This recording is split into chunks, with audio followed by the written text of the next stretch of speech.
Bueno, vamos a continuar entonces con la parte de las proteínas que veníamos, aminoácidos. Entonces, permítanme un momentico, yo les comparto pantalla.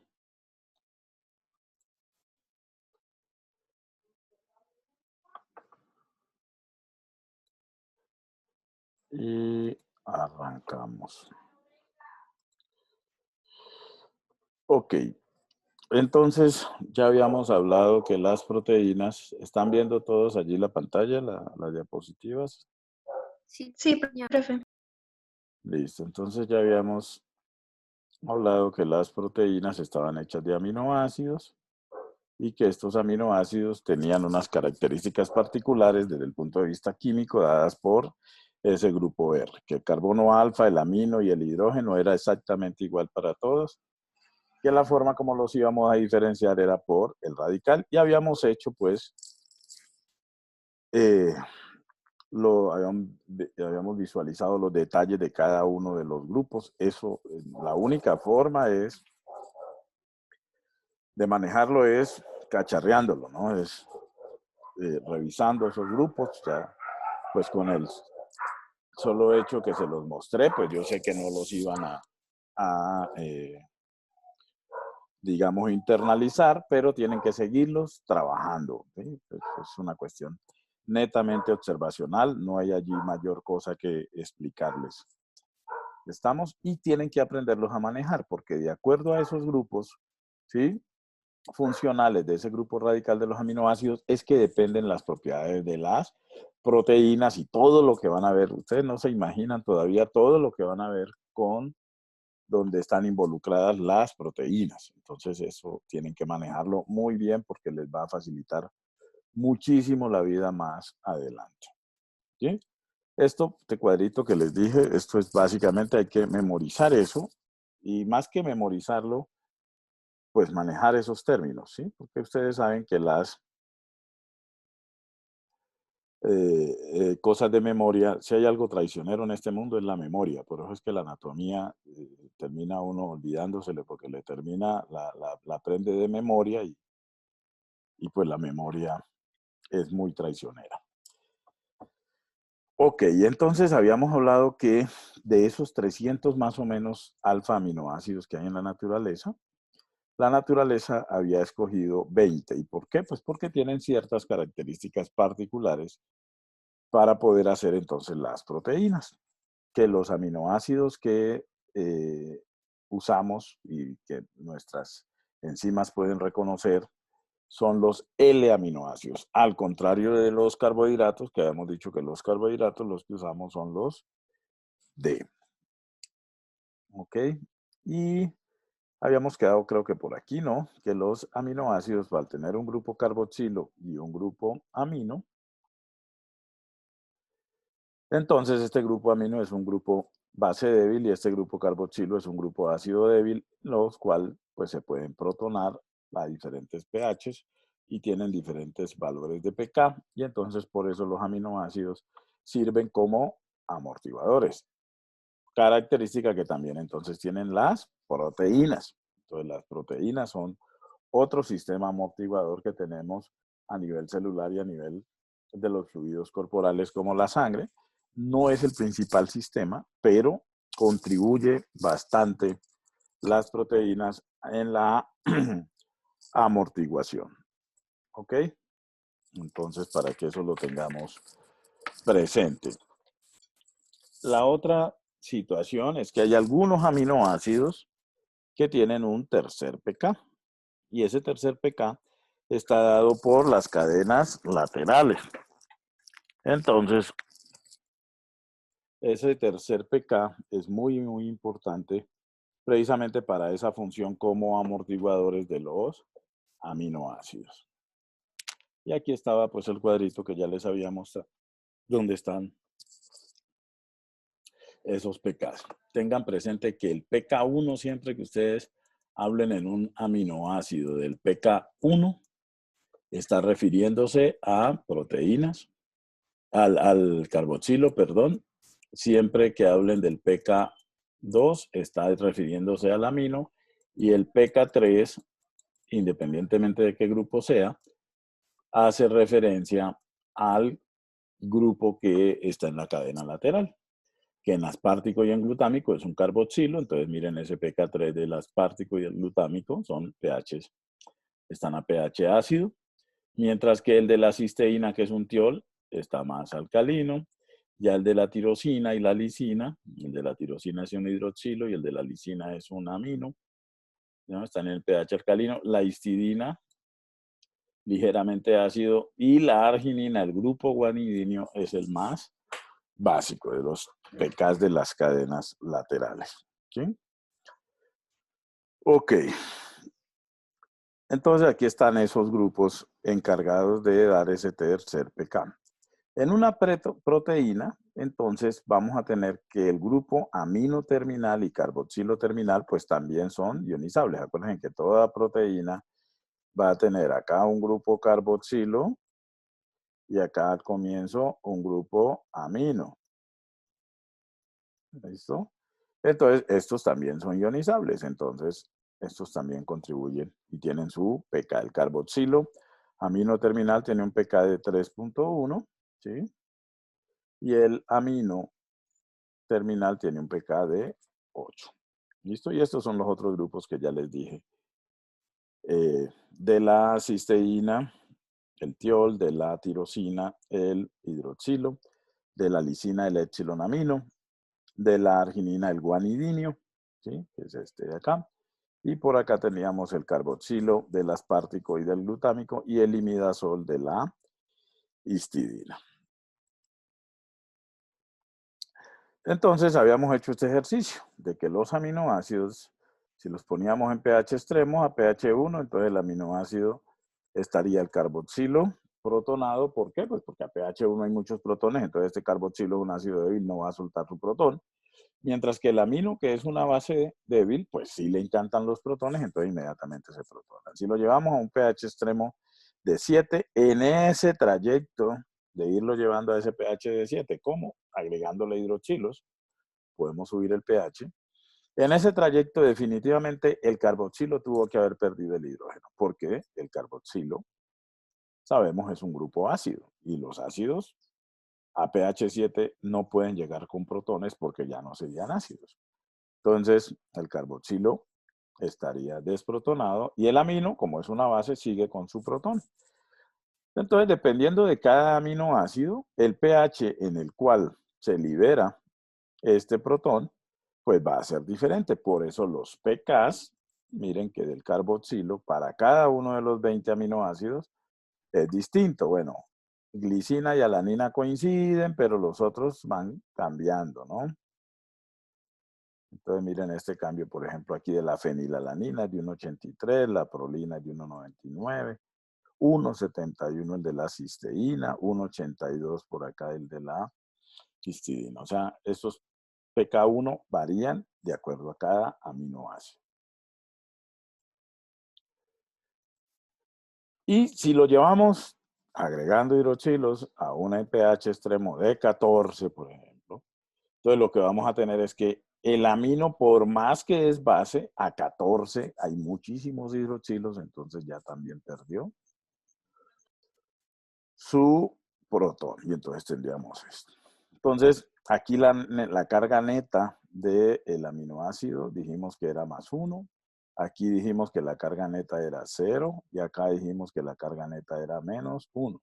Entonces, para todos los aminoácidos, ojo, no necesariamente a pH 7, porque eso depende de sus valores de pK, vamos a tener un momento en que la carga neta del aminoácido es 0.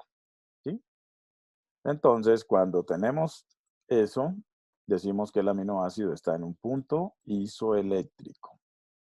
Se le llama punto isoeléctrico, que es un pH en el cual la carga neta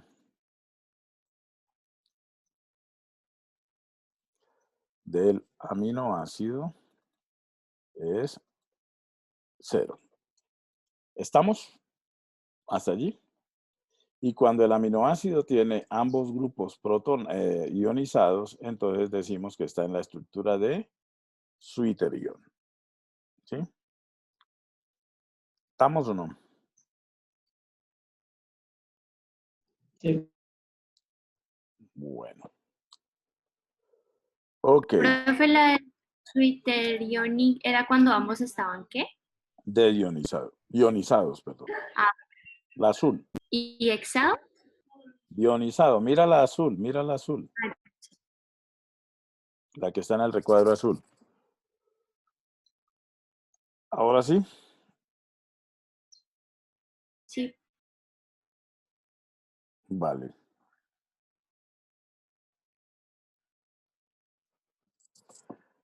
Ok. Entonces, hay una cosa muy importante que tenemos que tener en cuenta. Los aminoácidos, antes de meternos aquí, los aminoácidos cumplen varias funciones en el organismo. ¿Listo? Entonces vamos a revisar esas funciones antes de meternos ya a hablar de péptidos.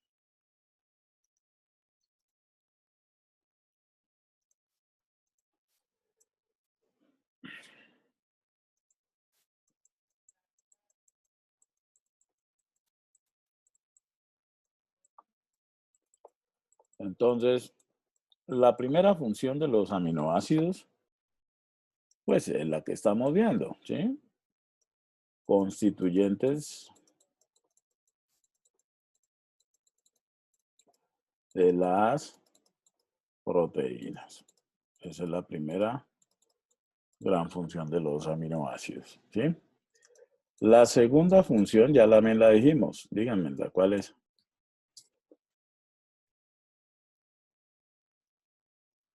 Ser buffer.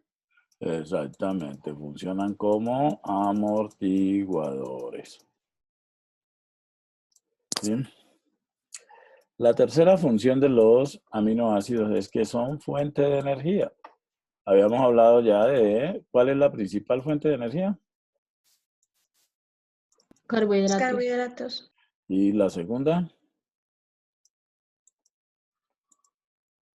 Lípidos. Lípidos. Los lípidos. Bueno, pues les presento la tercera fuente de energía. Los aminoácidos, o sea, las proteínas que están hechas de aminoácidos, también son fuente de energía. Ah, no, pues no son nuestra primera elección, pero en casos extremos, pues podemos utilizar las proteínas como fuente de energía. Y de hecho, muchas de las proteínas que consumimos en exceso, entonces, ¿qué hacemos? Pues no las vamos a botar porque tienen energía, entonces las guardamos.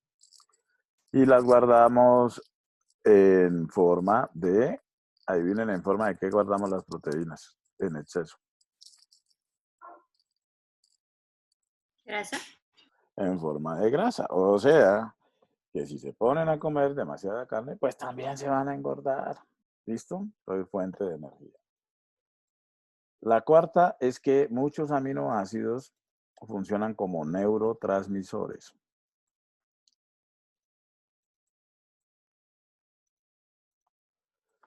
¿Sí?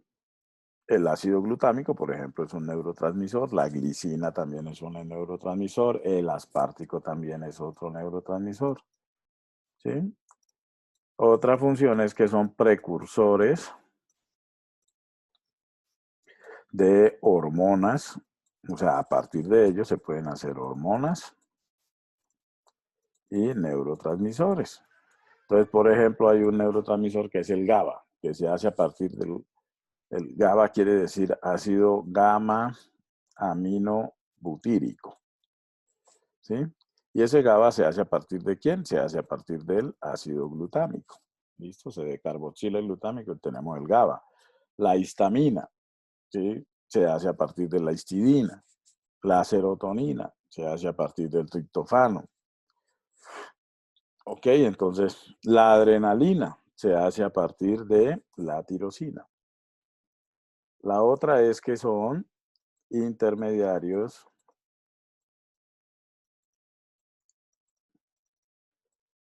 metabólicos y moléculas biosintéticas.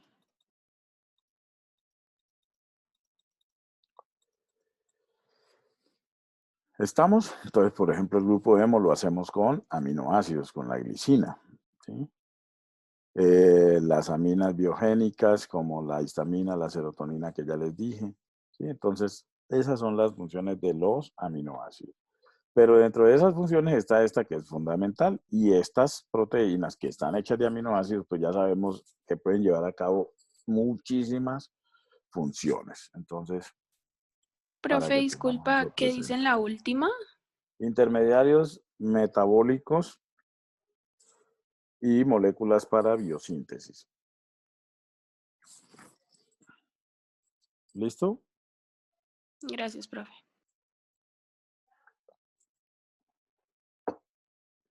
Vale, no hay problema.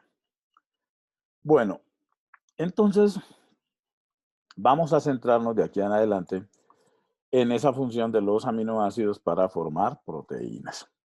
Entonces, los aminoácidos, cuando ya hablábamos en la introducción de las proteínas, hablábamos de la estructura primaria. ¿Qué fue lo que hemos definido como estructura primaria de las proteínas?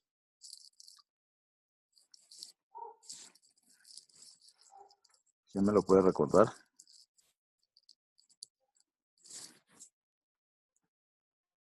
¿Eran Hola. secuencias de aminoácidos? La estructura primaria es la secuencia de aminoácidos, ¿no? El orden en el que van esos aminoácidos. ¿Y cómo se unían esos aminoácidos? ¿Por enlaces peptídicos? Por enlaces peptídicos, que es un enlace de qué tipo?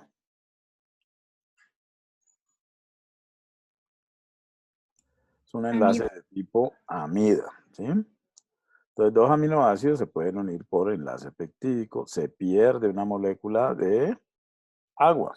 ¿Listo? ¿Cómo se van a unir los aminoácidos? Aquí está, miren. ¿Sí? Tenemos el grupo carboxilo de un aminoácido. Este primer aminoácido, miren que el primer aminoácido presta su grupo carboxilo para el enlace. Y el segundo aminoácido presta su grupo amino. Entonces, ¿qué sucede aquí? Dos hidrógenos de aquí se me llevan este oxígeno. Y entonces eso sale en forma de una molécula de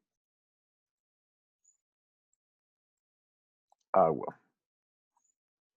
Y entonces, si se van dos hidrógenos, entonces me queda HN, ¿sí o no?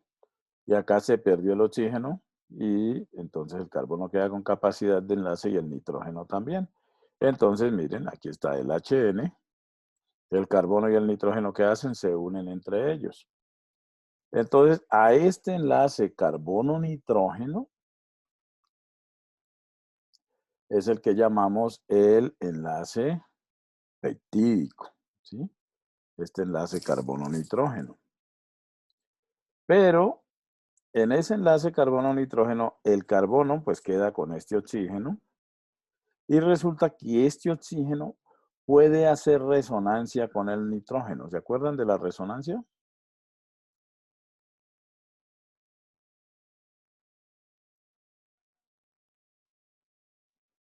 ¿Quién se acuerda de la resonancia? ¿Qué era?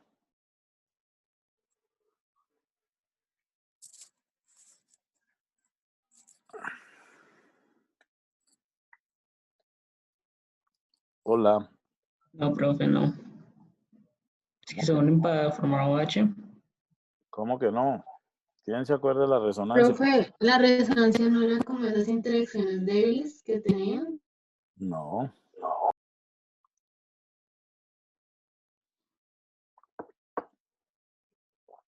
¿Qué les dije? De si yo les pregunto algo y ustedes no saben qué pueden hacer.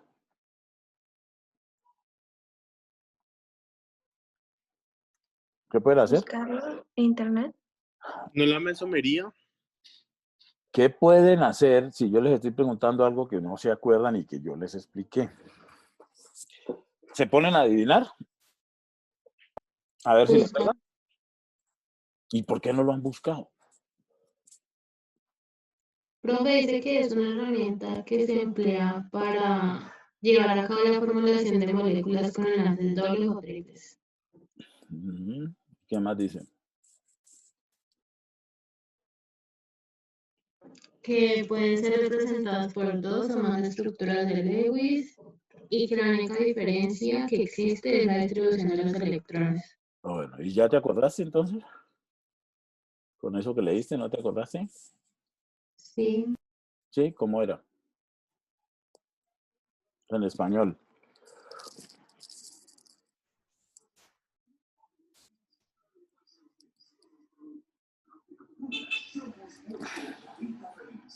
Pues no es la misma estructura Lewis que hacíamos antes. No, de ninguna manera. Se puede representar con la estructura de Lewis, pero no es la estructura de Lewis.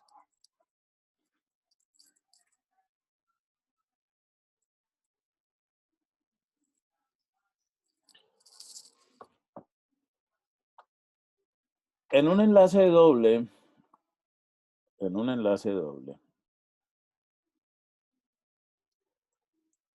tenemos un par de electrones que los llamábamos, que tenían mucha energía. ¿Y cómo los llamábamos? Pi. No. Electrones Sí. pi. Y el otro par de electrones Sigma. tenían la energía normal y se llamaban electrones sigma. ¿Listo? Los pi dijimos que tenían mucha energía y entonces eran muy ¿qué?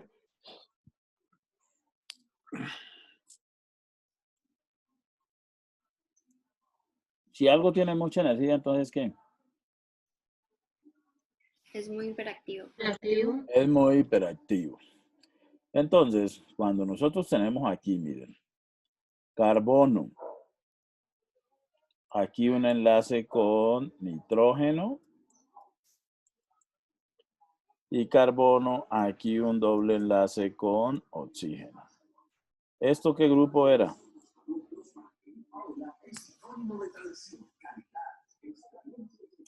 ¿Qué grupo funcional es este?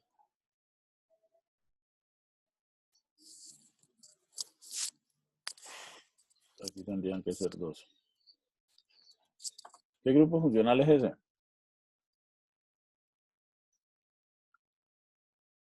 ¿Amida? Es un grupo amida. Por eso es que decimos que el enlace peptídico, ¿sí ven? Es un enlace amida. Porque esto es un grupo amida. En primer lugar eso. Ahora, en segundo lugar, aquí tenemos un doble enlace. Entonces, aquí hay un par de electrones, sigma, y acá hay un par de electrones, pi. Y los pi son medio locos, ¿no es cierto? Entonces, ¿quién es más electronegativo entre el carbono y el nitrógeno?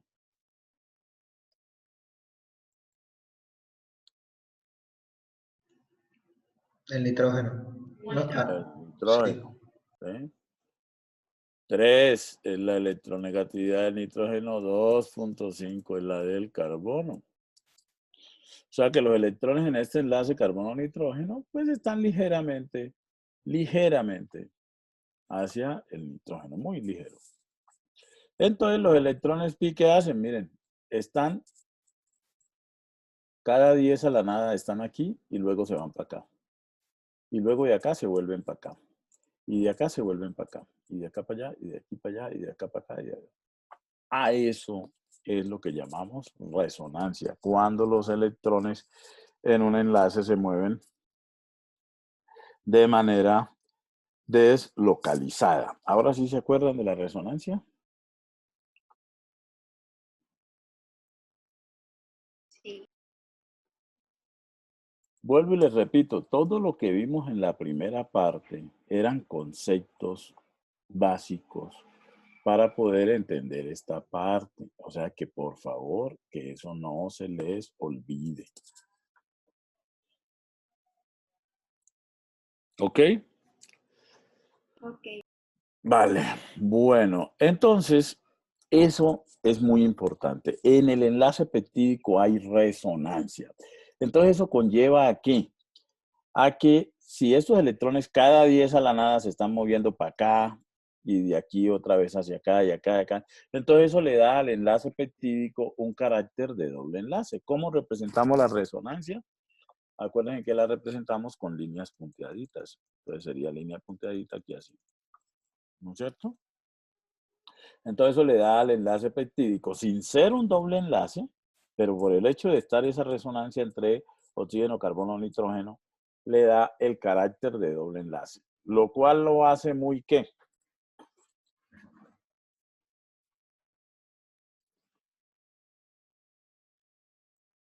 Si tiene ese carácter de doble enlace por la resonancia, que espero me hayan entendido hasta allí, eso lo hace muy ¿qué al enlace peptídico?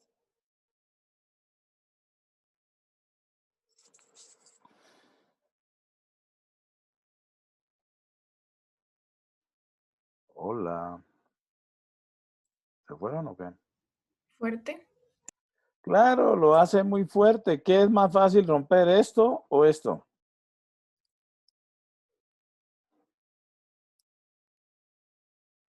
¿Mm? ¿Qué rompen? Si ustedes están estudiando karate, entrenando, ¿qué rompen más fácil? ¿Una tablita o dos tablitas? Pues uno. Una. Una. Es lo mismo aplica acá. Como hay resonancia, entonces, ¿qué es más fácil romper? ¿Un enlace sencillo o un enlace doble? Sencillo. Entonces, el enlace peptídico, por tener ese carácter de doble enlace, es un enlace muy fuerte, lo cual es supremamente importante porque las proteínas, ¿sí?, tienen que mantener esa estructura para poder ser funcionales. Entonces, necesitan un enlace que una a los aminoácidos de una manera bastante fuerte.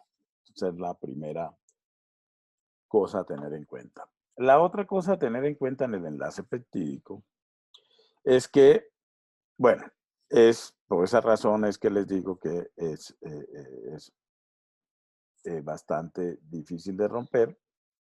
El enlace peptídico, ¿sí?, solamente lo pueden hacer en la célula los ribosomas, ¿sí? Una RNA ribosomal que se llama la peptidiltransferasa, es la que hace ese enlace peptídico en la célula.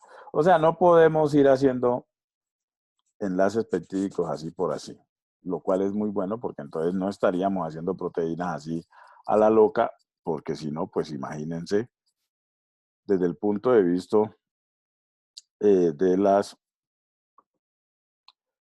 función celular, pues estar haciendo proteínas a la loca no es una buena cosa. Ahora, miren una cosa. Miren este carbono. ¿Este qué carbono sería?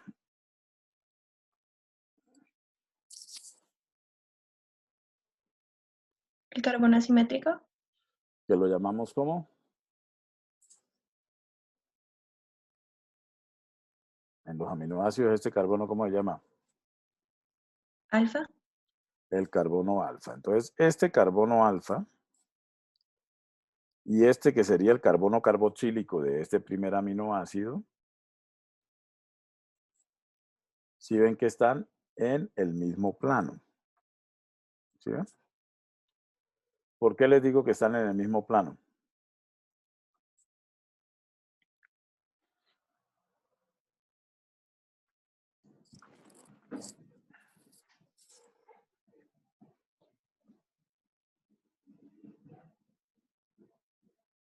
¿Por qué les digo que están en el mismo plano? Están conectados en... Este hidrógeno y este Profe, grupo R están en el mismo plano. no, No, uno está delante y el otro está atrás. Y entonces el Creo. carbono alfa y el carbono carboxílico, ¿por qué están en el mismo plano? sí, porque están justo al lado. No, porque este también está al lado. Porque les dije que en esta representación tridimensional, cuadrito, triangulito relleno está hacia el frente, triangulito punteado está hacia atrás, rayita continua están en el mismo plano. Es como si los tuvieran sobre la mesa, los dos puestos sobre la mesa. ¿Ok? A eso me refiero que están en el mismo plano. Igual pasaría con este nitrógeno de acá. Ahora, este oxígeno, miren, las dos líneas están, ¿sí?, en el mismo plano. Este nitrógeno de acá también estaría en el mismo plano. Este hidrógeno también estaría en el mismo plano. Y este carbono también estaría en el mismo plano. O sea que, miren esto. Estos 6 átomos están todos en el mismo plano. ¿Estamos o no? Sí, profe. Perfecto. Tutor, ¿podría alejar un poquito la diapositiva? ¿Alejarla? Un poquito. ¿Ya? Listo. Muchas gracias. Ok. Ahí todos la ven bien, o sea, se las acerco precisamente para que vean mejor los detalles, pero bueno. Entonces estamos que están en el mismo plan. Pregunto, ¿qué es más fácil de movimiento? ¿Algo bidimensional o algo tridimensional? Bidimensional. ¿Bidimensional se mueve más fácil que tridimensional? No. Aplíquenlo a la vida cotidiana. ¿Cuándo tienen ustedes más libertad de movimiento? ¿Cuando son bidimensionales o cuando son tridimensionales? Tridimensionales. Tridimensionales. Acuéstense en una cama y traten de moverse hacia abajo o hacia arriba. Les va a quedar más difícil, ¿no es cierto? Si solamente están en el mismo nivel de la cama. Para moverse hacia arriba, pues tienen que mover las piernas. Entonces ahí ya le están poniendo, ¿qué? 3 dimensiones. O sea, es mucho más fácil movernos tridimensionalmente que bidimensionalmente. O sea, que eso que implica que este enlace peptídico tiene ciertas limitaciones de movimiento. Es más bien algo rígido. ¿Eso está claro? ¿Sí o no? Y eso necesito que les quede bien claro, Sí, tanto profe. lo del mismo plano como lo del movimiento, porque esto depende de lo que les voy a contar. De que me entiendan eso. ¿Estamos? Ahora, si ustedes van a ver,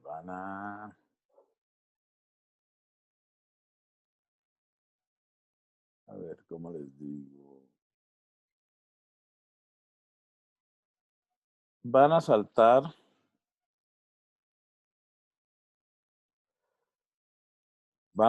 de un lado a otro de la mesa. ¿Sí o no? Ubíquense en una mesa de escritorio o de comedor, como quieran. Y ustedes van a pasar de un lado a otro, pero no dándole la vuelta a la mesa, sino saltándolo. ¿Cómo les queda más fácil? ¿Cómo lo harían? Escucho 2 opciones. ¿Cómo saltaríamos diferente? Sí, o sea, ¿cómo harías tú, Juan Sebastián, para pasar de un lado a otro de la mesa sin tener que rodearla, saltando? Sí, ¿Cómo harías? ¿Tú cómo lo harías? pues si la mesa es pequeñita, pues saltaría encima de ella y Oh, bueno, después... no me cambies la variable de la mesa. Una mesa de comedor.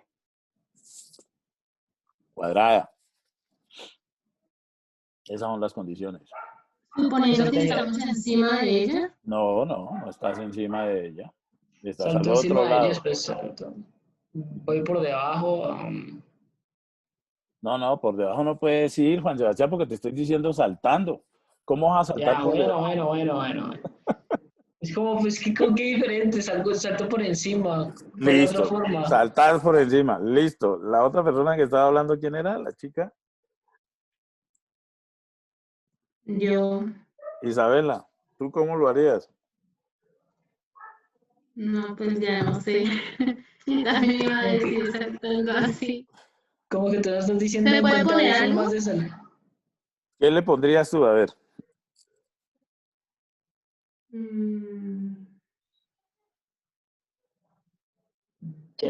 Una tabla, no sé, como para caminar encima y ya estoy al otro lado. Como hacer un puentico, no sé, algo así. Puentico, tú caminas. Bueno, no está mala la idea, ¿eh? Mira que no está mala la idea. Una tercera opción, para que terminemos.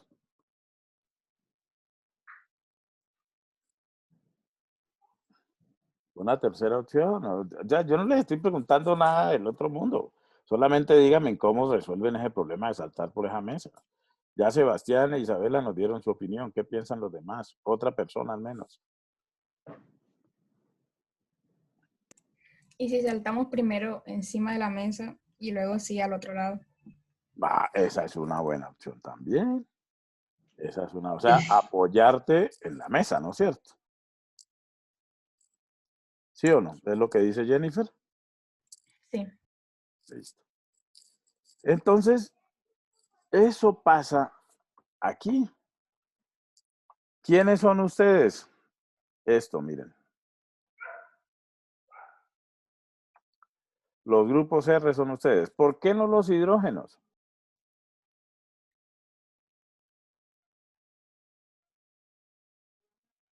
¿Por qué no son ustedes los que hablaron los hidrógenos?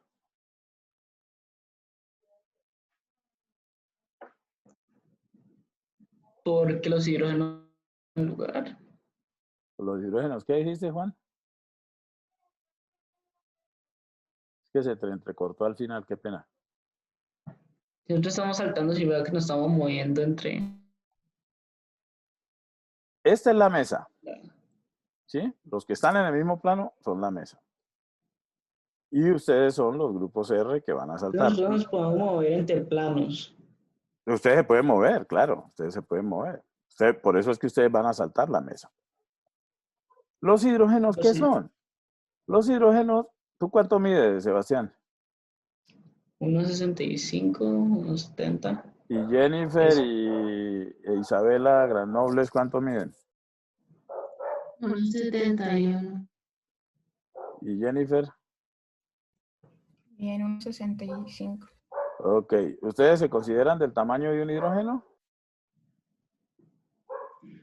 Es muy chiquito, ¿no? Exactamente, a eso me refiero. Por eso no pueden ser los hidrógenos.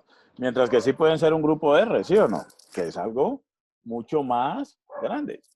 Ahora sí les queda clara esa parte. Entonces, la idea es que este señor vaya a saltar acá, al otro lado, o se vaya a mover acá. Entonces, ¿qué hace? Como está unido aquí a la mesa, él se apoya en la mesa.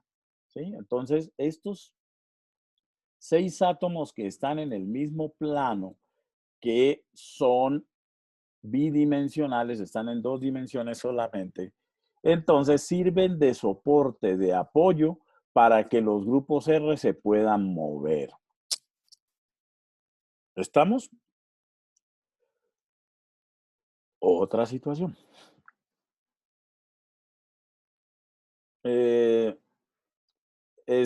¿Quién está sentado en una silla y el escritorio, pues, donde tenga la computadora? ¿Quién no está en la cama?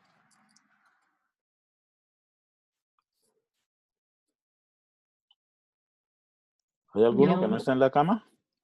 Yo estoy en el escritorio. Listo, Isabela. Y si llegara tu papá ahorita y tú estás ahí sentada en el escritorio no está sentada en la silla al frente del escritorio. Y llega tu papá y necesita hacer algo en la computadora y llega y simple y llanamente se va sentando encima tuyo y empieza a trabajar. ¿Tú qué harías? Pues lo quito, como así. Sí, ¿no es cierto? O sea, pues lo quitas. Pues. Oiga, yo estoy aquí. ¿Sí me hago entender? O sea, no pueden los dos cuerpos estar en el mismo espacio a la vez. ¿Estamos o no? Sí. Entonces, este grupo R no puede saltar acá. Exactamente aquí. ¿Por qué razón? Porque ahí se va a encontrar con otro grupo R. Y entonces, ¿qué pasa? Pues se van a rechazar. ¿Sí me comprenden? Entonces, este señor puede saltar al otro lado de la mesa, pero ojo, no a cualquier lado. Hay unos lados en los que es posible que esté y hay otros lados donde no es tan posible. ¿Eso me lo entienden? ¿Sí o no? Sí. Entonces, él se puede mover libremente 360 grados, pero tiene algunas restricciones. ¿Que las da quién? El otro grupo R. Bueno, tengan eso presente. Listo. Entonces, la estructura primaria, pues dijimos que era, teniendo en cuenta lo que les dije, el orden en el que van los aminoácidos. La secuencia de aminoácidos Desde el amino terminal, que ya les había dicho, es el que tiene el aminoácido que tiene el grupo amino libre, es el primer aminoácido que se colocó. El aminoácido que tiene el grupo carboxilo libre es el último aminoácido de la proteína. Entonces, desde amino terminal a carboxilo terminal, ¿sí? En un péptido o una proteína. Bueno, aquí tenemos que hacer una diferencia, también de clasificación. La unión de dos aminoácidos o más lo vamos a llamar péptido. ¿Y por qué lo llamamos péptido? Pues porque, como les dije, se unen por enlace peptídico. ¿Sí? Pues por eso se le llama péptido. Entonces, si se unen dos aminoácidos, tendremos un dipéptido. O sea, monopéptidos, pues no existen. Si se unen tres, entonces tenemos un tripéptido. Si se unen cuatro, un tetrapéptido. Si se unen 5, un penta, hexa, deca. ¿Eh? Entonces, esos son los péptidos. Y por lo general, hasta más o menos 30 aminoácidos, hablamos de péptidos. ¿Ok? Dipéptidos, tripéptidos, pentapéptidos, eicosapéptidos, bueno. Y ya más de 30 aminoácidos, ya hablamos de proteínas. Entonces miren que es una cuestión netamente semántica y de clasificación. En última, las proteínas, ¿qué son?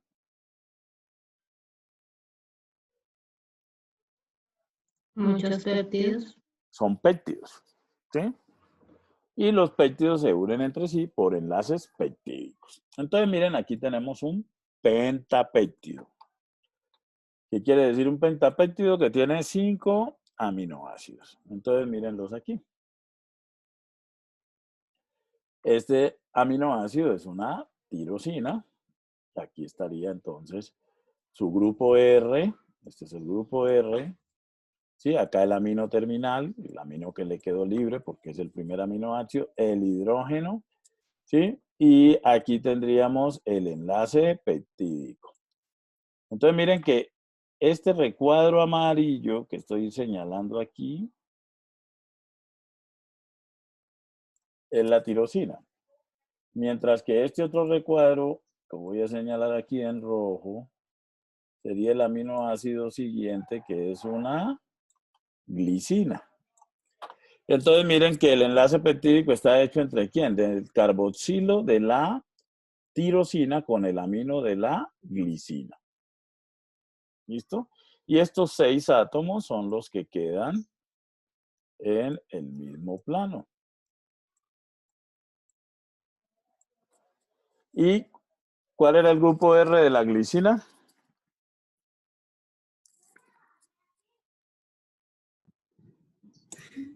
Un hidrógeno.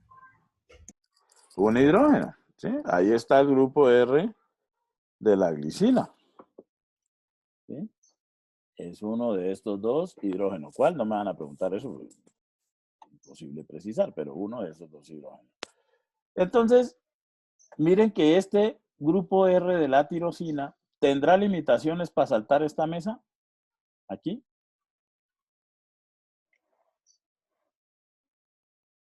O sea, para pasar de aquí, miren que él está tridimensional. Entonces, para pasar a este lado de acá, ¿tendrá limitaciones? Pues suponiendo que no sabemos cuál es el H, o eso no Si importa. no sabemos cuál de los H es, pon que sea cualquiera de los dos. El que esté atrás o el que esté adelante. Pero eso afectará. Acuérdate que un H sería esto que estoy pintando aquí. Y el grupo de la tirosina sería una cosa así. Pues no mucho porque el otro es muy chiquito como para que le ponga Exactamente. resistencia al otro. Allí no habría ningún problema. Pero mira aquí este caso de la fenilalanina con esta terbutilo de la leucina. Si este se mueve hacia acá, ¿habrá problemas? Sí. Ahí sí hay problemas. Es como si el papá se le sentara encima a Isabela. ¿Estamos? Porque son grupos más o menos Pues no del mismo tamaño, pero son grupos grandes. ¿Eso está claro? Sí. Perfecto. Entonces, en este pentapéptido que vemos, miren los grupos R a dónde quedan. Este quedó hacia el frente, por ejemplo, ¿sí? Este quedó hacia atrás. Como son dos glicinas, pues los grupos R de la glicina ni quitan ni ponen porque son un hidrógeno. Y este de acá quedó hacia el frente. Entonces los grupos R quedan en diferentes posiciones. Pueden quedar hacia atrás, hacia el frente, lateral, ¿no? Pueden quedar en diferentes posiciones. Tengan eso presente. Y aquí entonces estamos viendo los enlaces peptídicos. ¿Listo? Van quedando así. Y entonces se va formando como una estructura regular. ¿Cuál sería la estructura primaria en este pentapéptido? La estructura primaria sería tirosina, glicina, fenilalanina, leucina. Si nosotros acá, en vez de fenilalanina, ponemos la tirosina, cambiamos este con este y este se venga para acá, ¿será la misma proteína? No. Ya no va a ser la misma proteína. ¿Me entienden? ¿Siguen siendo los mismos aminoácidos? Obviamente, ¿no es cierto? Pero la proteína cambia. O sea, el orden, solamente por el orden de un aminoácido, nos cambia la proteína. ¿Eso está claro para todos? Sí, profe. Entonces, la estructura primaria me determina, ¿sí?, qué proteína va a ser. Y eso depende del orden en el que vayan esos aminoácidos. Pero esto está en qué? Por aquí, ¿qué hay? Si estamos en una célula, por aquí, ¿qué hay? Por todo esto, ¿qué hay? Todo esto. Agua. Agua. Exactamente, ahí agua. ¿Y a este le gusta el agua?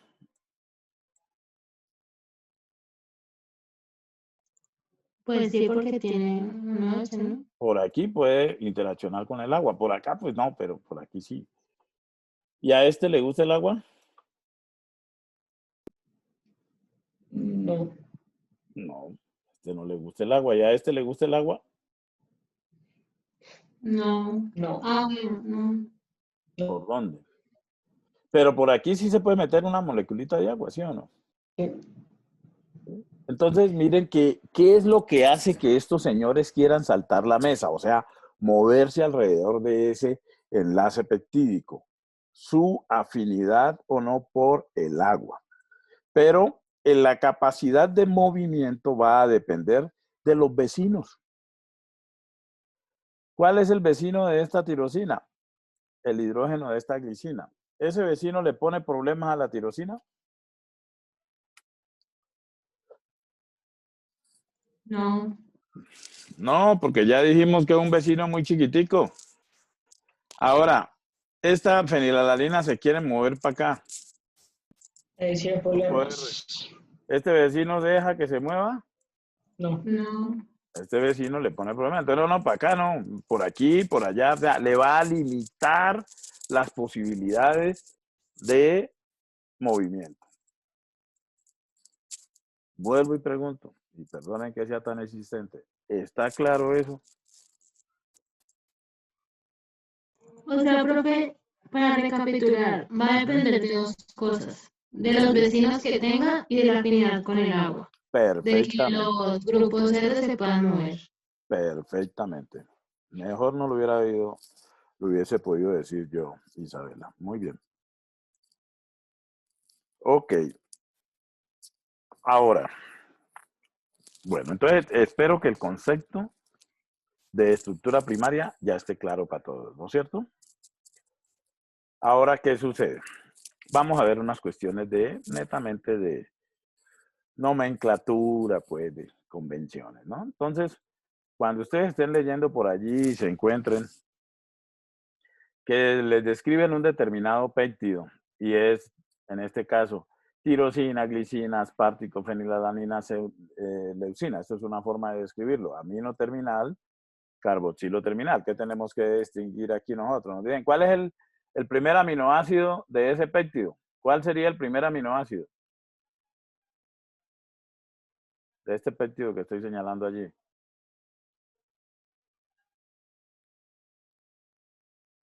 ¿La tirosina? La tirosina, porque es la que está al lado de, es la que le queda su amino libre.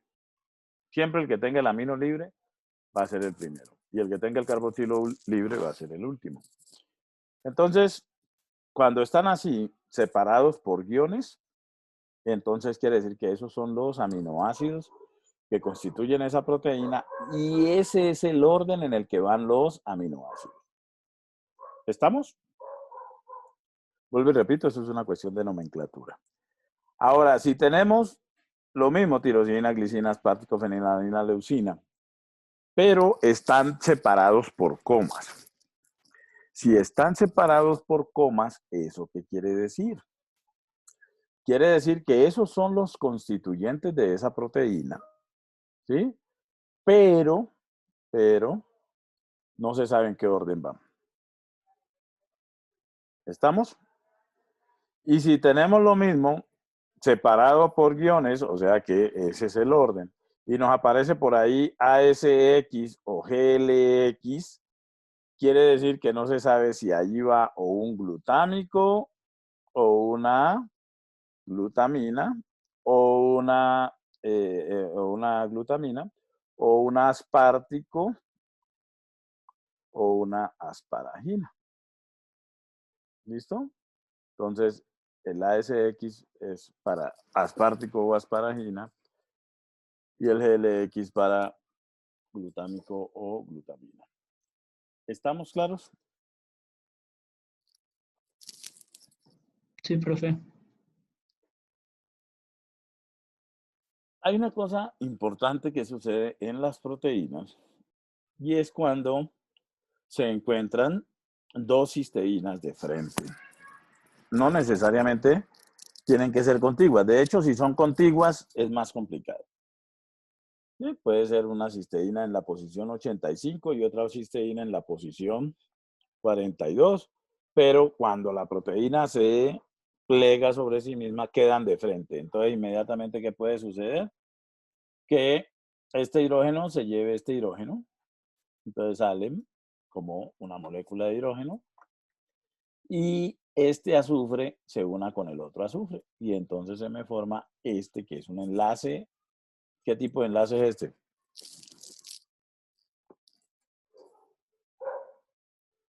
Covalente apolar.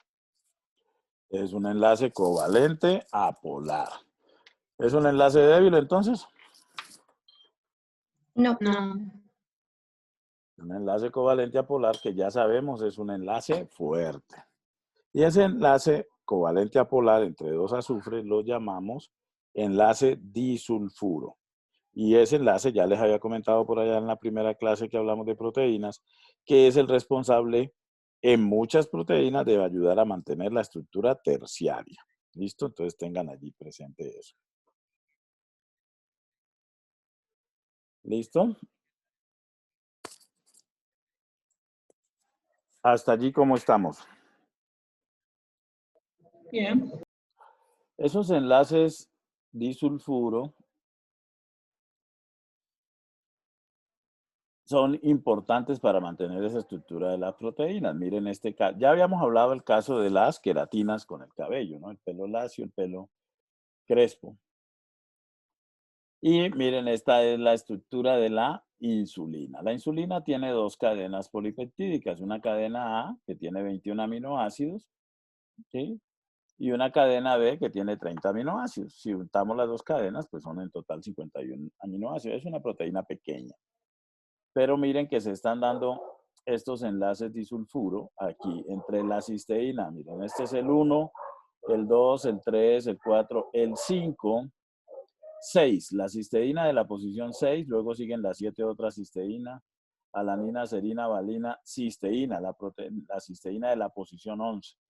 Entonces, cuando esto se vuelve tridimensional, esas dos cisteínas quedan de frente y entonces se forma este enlace disulfuro. Aquí, ojo, que no es que se esté formando así, sino cuando ya queda esto tridimensional.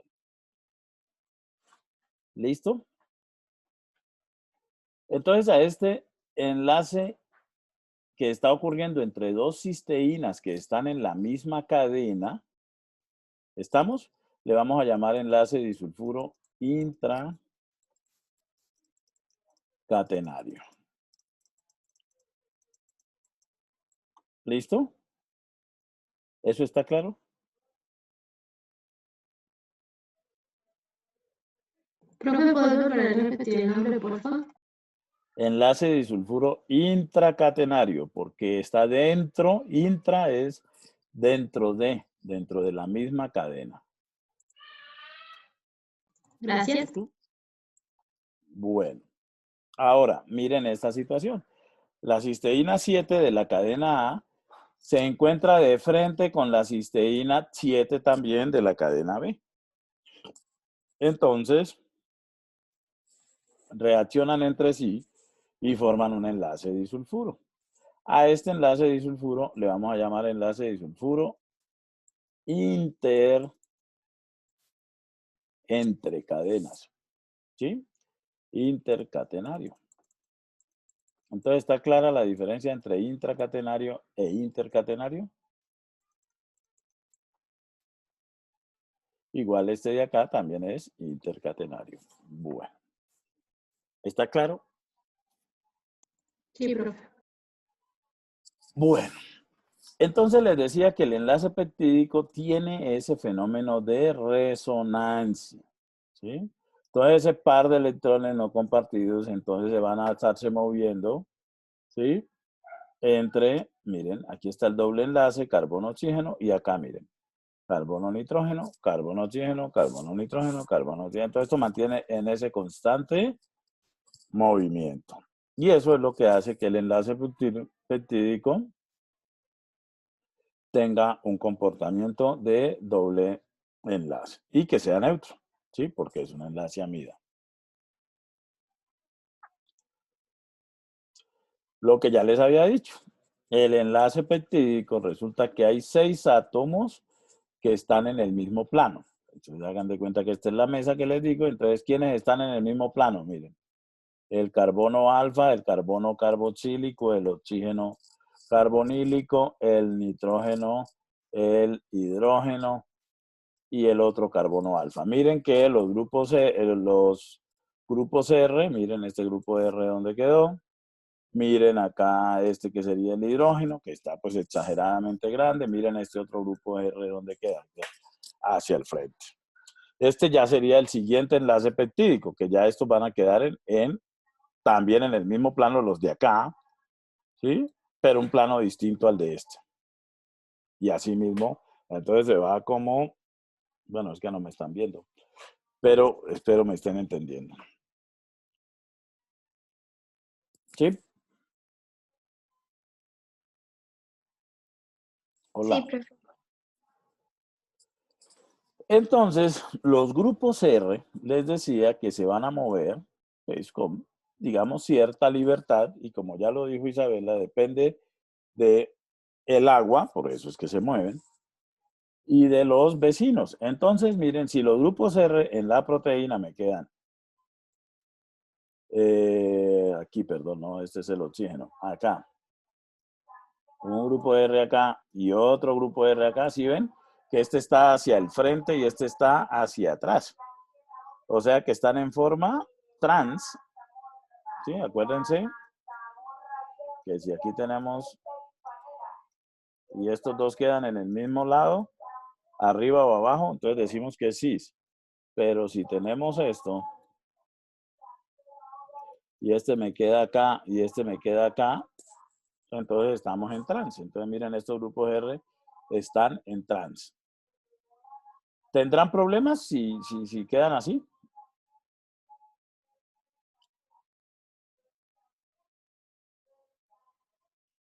Hello. Pues, ¿Tendrán problemas entre ellos si quedan así? pues se podrían repeler si tienen la misma carga.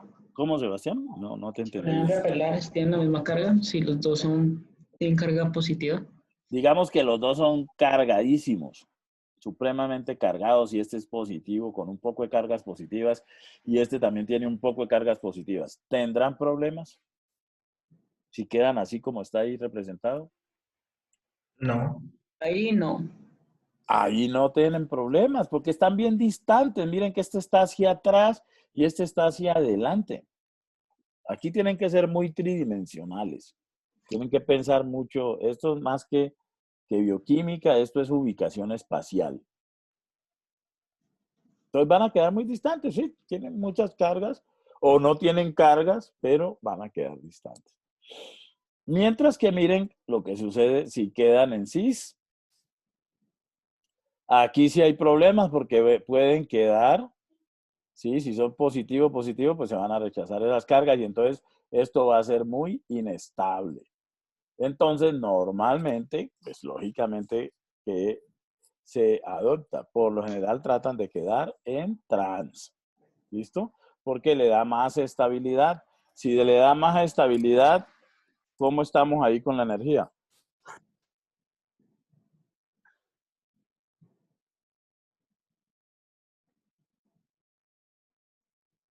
Pues no hay tanta energía, ¿no? Exactamente, entre más estable, menos energía. O sea, cada más inestable, más energía. Por eso es que las proteínas terminan adoptando la estructura de menor energía libre. Acuérdense de eso que se los expliqué en la clase anterior. ¿Estamos hasta allí? Sí. Entonces, las prolinas, acuérdense que las prolinas, el enlace peptídico, el amino de las prolinas, forma parte de la estructura cíclica. Entonces, con las prolinas, da igual que los grupos R queden en trans o en cis, da igual. ¿Sí? Entonces, por eso es que las prolinas desordenan un poquito la estructura de las proteínas. ¿Listo? Tengan eso presente, porque da igual por esta razón de que quede en trans o en cis. Ok. Entonces, aquí necesito que pongan mucha atención. Estos son los... Vamos a hacerlo.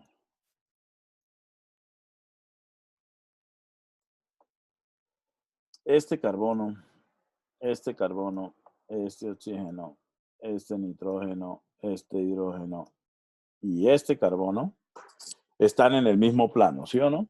Como están en el mismo plano, ellos tienen limitaciones de movimiento, pero sí sirven de pivot, ¿sí? Es esa mesa en la cual me puedo apoyar para saltar al otro lado.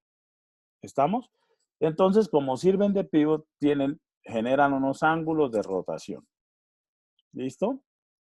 Unos ángulos de rotación. Esos ángulos de rotación se les llaman los ángulos phi y psi. ¿Sí? Phi y psi.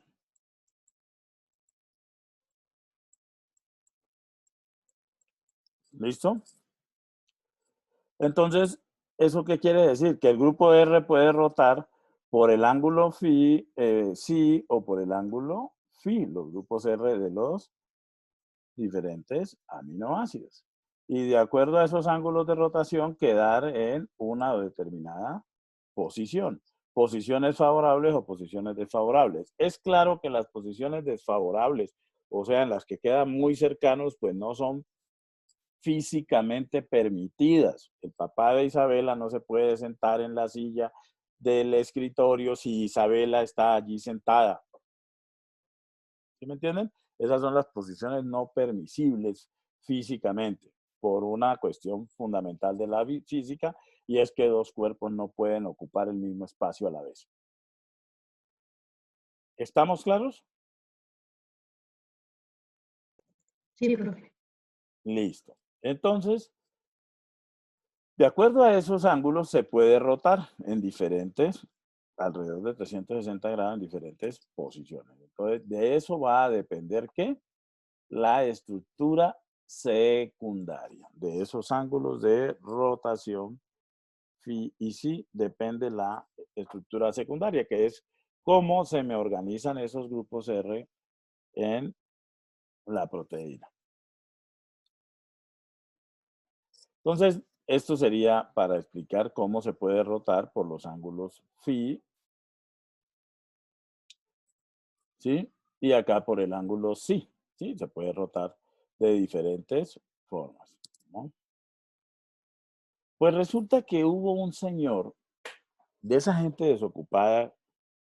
¿Cuál es el señor desocupado que yo les he mencionado siempre?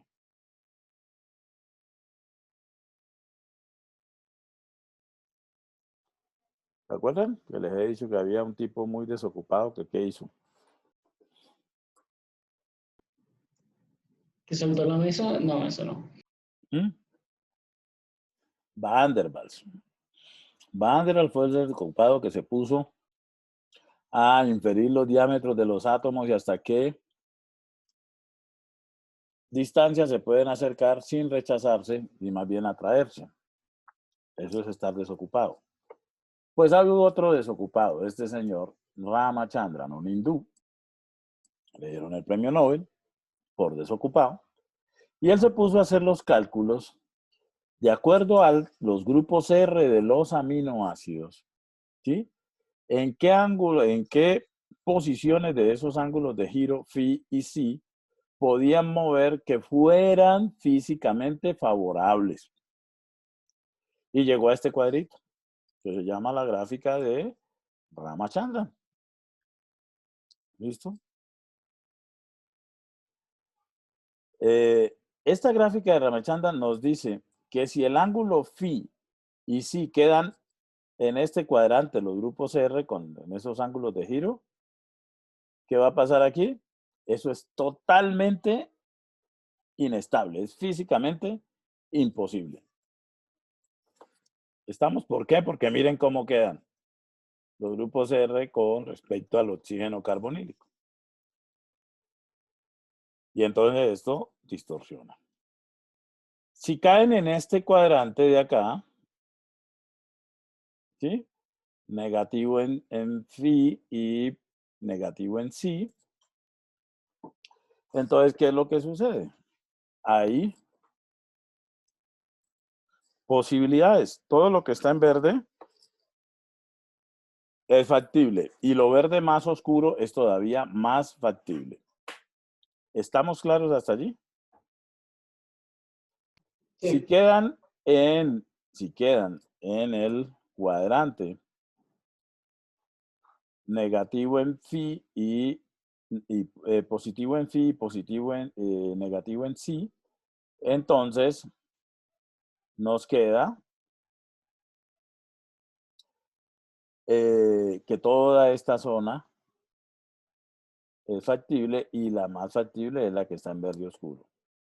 Y en este otro cuadrante solamente es factible esta zona. Lo que está en verde oscuro es lo más común, ¿sí?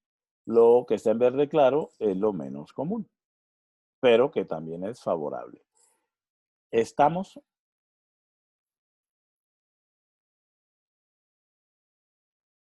Hola, chicos. Sí, profe. Bueno, entonces la estructura secundaria de las proteínas depende de esto que les acabo de contar y de lo que hizo el señor Ramachandran, ¿sí?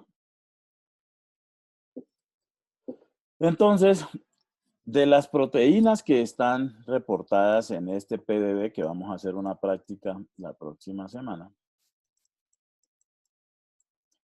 de esta base de datos, esto quiere decir en inglés es Protein Data Bank, o sea, banco de datos de proteínas. Es una base de datos que apúntenla para que se vayan metiendo y la vayan observando, la cacharrean ahí. En vez de meterse a YouTube, se meten al PDB y miran a ver eso de qué se trata. Base de datos. Allí están cargadas todas las proteínas que conocemos la estructura. Para el próximo jueves necesito que todos, voy a preguntar al azar, me digan cuántas proteínas está cargada la estructura allí en el PDB y por qué métodos se ha dilucidado la estructura. ¿Apuntaron ya? No, ¿Por qué no. método se da qué? ¿Cuántas proteínas aparece allí cargada la estructura en esa base de datos? ¿Y por qué métodos se ha dilucidado la estructura? Se ha conocido esa estructura. ¿Listo? Entonces, en esas proteínas que están allí cargadas, que son reales, son las proteínas que conocemos la estructura, ¿qué es lo que se ha visto? Se ha visto dos motivos estructurales muy repetitivos. Un motivo que se le ha llamado alfa hélice y a otro motivo que se le ha llamado hojas beta. Eso se repite en las proteínas. Hay unas que tienen mucha alfa hélice, otras muchas hebras beta, otras tienen solamente alfa hélice, otras solamente hebras beta. Bueno, es variable. Y hay regiones de la proteína que no forman ni este motivo estructural ni este motivo estructural, sino que forman lo que llamamos asas o giros. ¿Listo? Eso es lo que se ha visto hasta ahora. No se ha encontrado otra estructura diferente. ¿Listo? Esas dos estructuras se forman, ¿sí?, por rotaciones específicas en los ángulos phi y psi. Psi y phi. ¿Sí? Cuando no hay un valor específico en esos ángulos, entonces se van a dar lo que llamamos distribuciones al azar, que serían las asas y giros. ¿Listo? ¿Cuál es la diferencia entre una asa y un giro? Que las asas son mucho más largas que los giros. Por lo general, los giros involucran hasta máximo 6 aminoácidos y las asas involucran de 6 aminoácidos en adelante. ¿Estamos? Ahora, esos motivos estructurales que ya les voy a describir, ¿cómo se mantienen? O sea, ¿cómo se mantienen estables? ¿Sí? Se unen por enlaces de hidrógeno principalmente. Y resulta que en la alfa hélice lo que se ha encontrado es que esos enlaces de hidrógeno son intracatenarios, mientras que en las hojas beta esos enlaces de hidrógeno son intercatenarios. ¿Estamos claros hasta allí?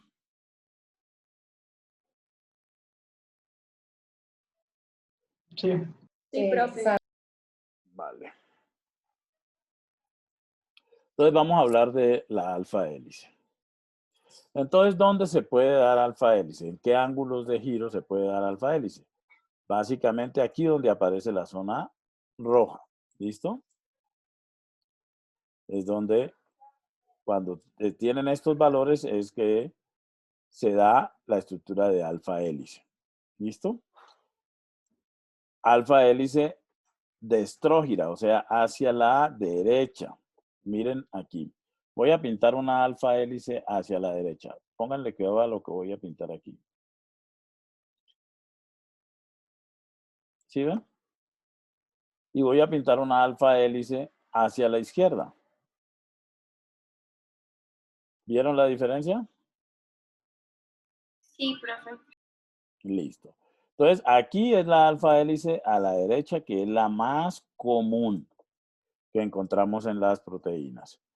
Y en esta zona de acá, cuando los ángulos de giro de esos grupos es en esta zona, entonces es en la hélice hacia la izquierda, la cual es muy rara, pero existe. ¿Listo? Se ha encontrado en algunas proteínas. ¿Ok? Bueno. Entonces, ¿qué características tiene esa alfa hélice? Acuérdense que estamos en qué, para que no se me vayan a desubicar. Si esto es una proteína, en donde este es su amino terminal y este es su carboxilo terminal, entonces, por zona de la proteína, ella va a ser, por ejemplo, alfa hélice. Entonces, digamos que en esta zona de aquí a aquí se hizo alfa hélice, porque los aminoácidos que estaban allí permitían eso. En esta zona de aquí a aquí se hizo alfa hélice. O sea, estamos viendo por regiones de la proteína, no toda la proteína. ¿Estamos?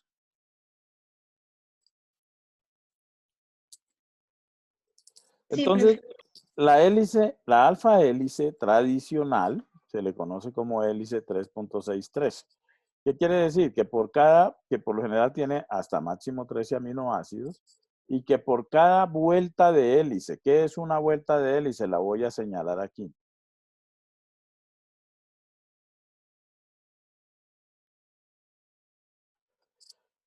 Esa es una vuelta de hélice. Y entonces, por cada vuelta de hélice, ahí miren cuántos aminoácidos. 1, 2, 3, y miren que alcanza un cachito del siguiente. ¿Sí? Entonces, por eso, ese cachito es el 3.6. ¿Listo? Entonces, por cada vuelta de hélice hay 3.6 aminoácidos. Acá ya seguiría otra vuelta de hélice y acá otra y otra. Y miren una cosa particular. Esto que está representado aquí con la cinta es el esqueleto carbonado, ¿sí? O sea, con los enlaces peptídicos.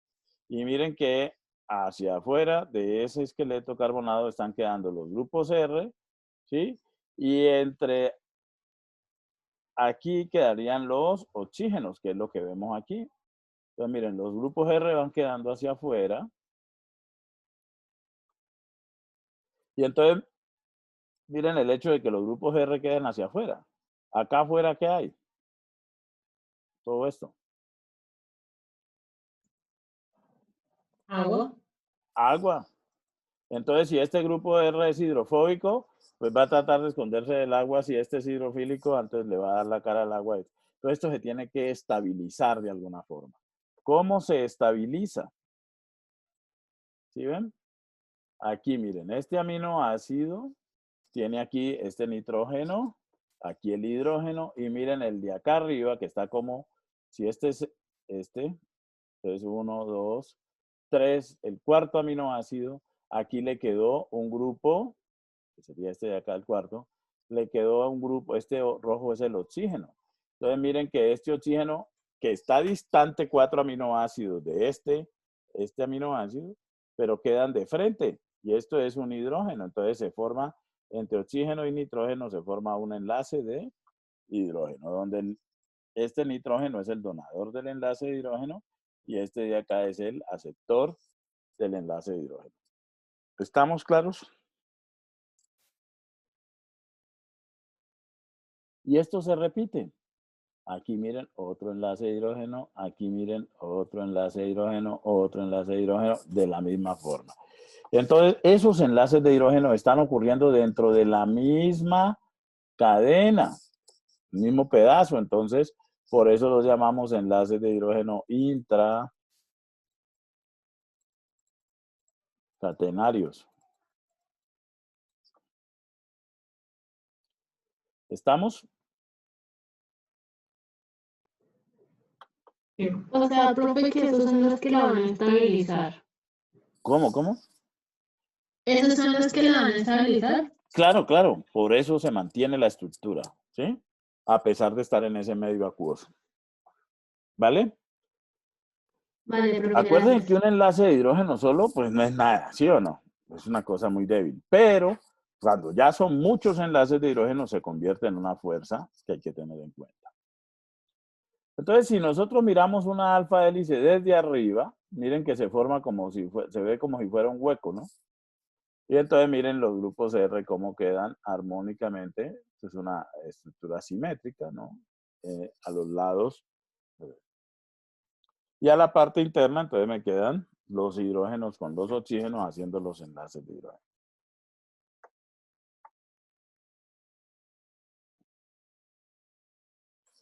Entonces, esto es otra forma de representar esa alfa hélice, ¿sí? Entonces, aquí estarían los puentes de hidrógeno. Aquí esto sería un aminoácido. Acá está el otro, acá está el otro, acá está el otro. ¿Sí? Este es en la alfa hélice. ¿Listo?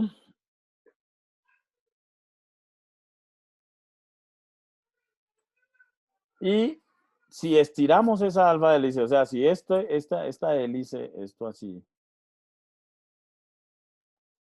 lo estiramos, lo ponemos así, ¿estamos? Entonces miren lo que pasa. Cuando lo estiramos pasa esto. Entonces miren que el oxígeno de este aminoácido está haciendo enlace de hidrógeno con el cuarto, con el amino del cuarto aminoácido. Pero como aquí, pues uno los ve muy distantes, pero como esto hace así, entonces este es el 1 y acá está el 4. Entonces me quedan de frente oxígeno con hidrógeno. Y ahí se me forma el enlace de hidrógeno. ¿Listo? Entonces, esos son enlaces de hidrógeno intracatenarios. Entonces, podemos tener proteínas solamente hechas por hélices. Entonces, miren, aquí hay una hélice corta. Aquí hay una hélice bien larga. Aquí hay una hélice bien larga. Y miren que aquí como que se quiebra un poquito, ¿sí ven? Ella venía bien derechita y aquí hace como un quiebre hacia acá. Lo más seguro es que allá hay una prolina. Lo más seguro. Porque las prolinas, por esto que les digo de que tienen el grupo amino metido en la estructura cíclica, entonces tienden a desbaratar la hélice, a malbaratarla, digámoslo así. La deforman. ¿Listo? Entonces, aquí, toda esta proteína está hecha solamente de alfa hélice. Esto es una proteína completa. Miren que aquí está un extremo. ¿Cuál es? Si es el amino o el carboxilo, no podemos definirlo. Y acá está el otro extremo. O sea que todo esto, ¿qué es? ¿Todo eso qué es?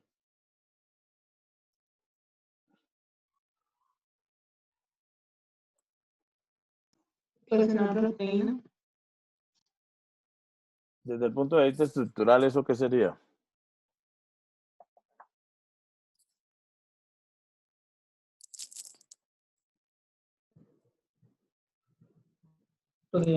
Terciaria. Terciaria. Exactamente, esto es una estructura terciaria. Y miren que dentro de esa estructura terciaria estamos hablando de qué? De regiones de esa proteína que adoptan estructura de alfa hélice. O sea que esto es estructura secundaria. ¿Ahora sí les queda claro? Sí. ¿Sí? Ok. Pero yo como que le estoy dando la clase solamente a Jennifer, Juan Sebastián e Isabela. A los demás no les estoy dando la clase. ¿Los demás sí están allí? Sí, profe. Si no, Jennifer, Sebastián e Isabela, hagamos una parte y hablamos los tres y entonces conectamos las cámaras para que no se congestione y toda la cosa. Porque yo los demás creo que no Profe, yo están he allí. participado también. ¿Eh? Ah, Ana María, pero hoy no te había escuchado, Ana. En otras clases sí, pero en esta no. ¿Mm? Ve, profe, yo tengo una pregunta. ¡Ay, Isabel Arturo! ¿Dónde andabas?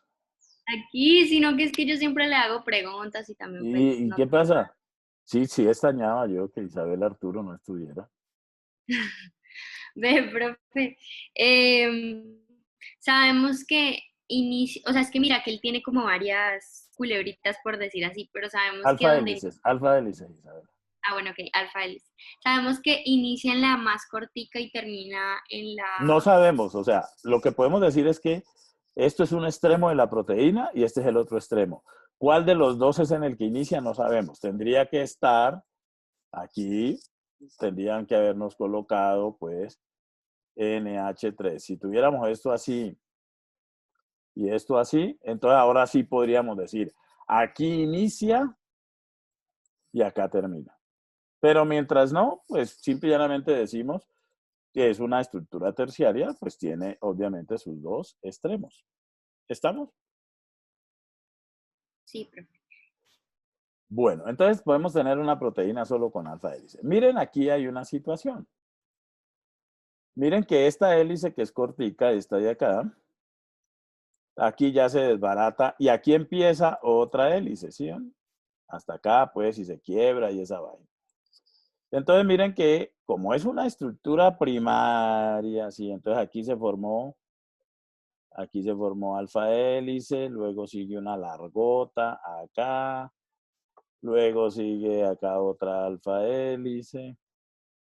¿Listo? Entonces miren esta región que me las está conectando. Esta región que me las conecta es lo que vamos a llamar un asa o giro. Esta es chiquita, por ende esto es un giro. Aquí miren que esta me la está conectando con esta de acá abajo, esta otra región, que no es alfa L. Entonces esta también la llamamos un giro porque es chiquita. Pero miren de aquí a conectarse con esta, ¿sí ven? Todo esto por atrás se mete, sale por acá y miren a dónde llega. Entonces esa es un asa. Y esta de acá también podemos llamarla un asa. Entonces, ¿cuál es la diferencia entre asas y giros? O sea, ¿qué hacen las asas y giros? Conectar los otros motivos de estructura secundaria. ¿Y cuál es la diferencia entre asas y giros? El tamaño, ¿sí? Las asas son mucho más largas que los giros. ¿Estamos? ¿Sí o no? Sí, profe. Ok, entonces miren, tengo una reunioncita ahorita, entonces por hoy dejemos allí, además para poderles contar esto bien. Mañana, el jueves, continuamos entonces con las hebras beta. Necesito que para el jueves lean las hebras beta, estructura terciaria y cuaternaria. Profe, yo tenía una pregunta, pero pues estaba esperando al final de la clase. Dime. Cuando tú dijiste que si lo separan las comas es porque no se sabe el orden. Ajá. Cuando lo separaban las rayitas, o sea, Es porque ese es el orden en el que van. Ah, ok. Ahí es cuando ya ese es el orden. Ajá. Ah, ya, ok. Yo también tengo una ultimita pregunta. Juan Fernando, apareciste. ¿Qué pasó? Es que, digamos, ¿qué es lo que determina como el final de una región ¿Cómo? alfa hélice a otra? ¿Cómo? ¿Qué es lo que determina como una región en la que se presente un alfa hélice O una después hebra beta. una hebra beta? Los aminoácidos que estén allí. ¿Sí? Los aminoácidos que estén allí y el medio. ¿Sí? La cantidad de cargas que tenga el medio. Entonces, esto no se los he contado, pero se los contaré el jueves. Voy a adelantarme un poquito. Entonces, mira que en la alfa hélice hay aminoácidos que se encuentran con mayor frecuencia formando alfa hélice que hebras beta. Entonces, mira, por ejemplo, el caso del glutámico. El glutámico tiene mayor tendencia a formar alfa hélice que a formar hebras beta. ¿Sí? De acuerdo a lo que conocemos de la estructura. Pero mira, por ejemplo, esta, la tirosina. ¿Sí ves? Tiene, en comparación con el glutámico, menor tendencia de formar alfa hélice, pero mayor tendencia en formar hebra beta. Y en asas o giros, pues aquí podemos. Esto pues es para la próxima clase, pero depende de eso. Ah, listo. ¿Listo? Gracias. Y lógicamente, pues, ¿de qué depende que este glutámico, esto depende de qué? De su grupo R. ¿Estamos? Estamos. Vale, listo. Gracias. Entonces, el jueves continuamos con esto. ¿Hasta allí lo han entendido? Voy lento porque necesito que esto les quede bien claro. Porque si esto no les queda claro, van a tener muchos problemas más adelante. ¿Estamos? Sí, profe. Sí, profe. Ok, y participen un poquito más, que es como muy tenaz. ¿Saben qué me imagino yo cuando los estudiantes no participan? ¿Qué, profe? Que están allá roncando, acostadotes en la cama. Eso es lo que yo me imagino. ¿Me imagino bien? No, profe. No, profe. ¿No? ¿Seguro? Ojalá. Ah, bueno, entonces si no es así, pues háganme cambiar esa idea. ¿Listo? Vale, no, Vale, vamos a ver. profe. Chao. Muchas gracias, doctor. Chao, profe. Muchas gracias. Vale, chao. Gracias. Vale, que estén bien.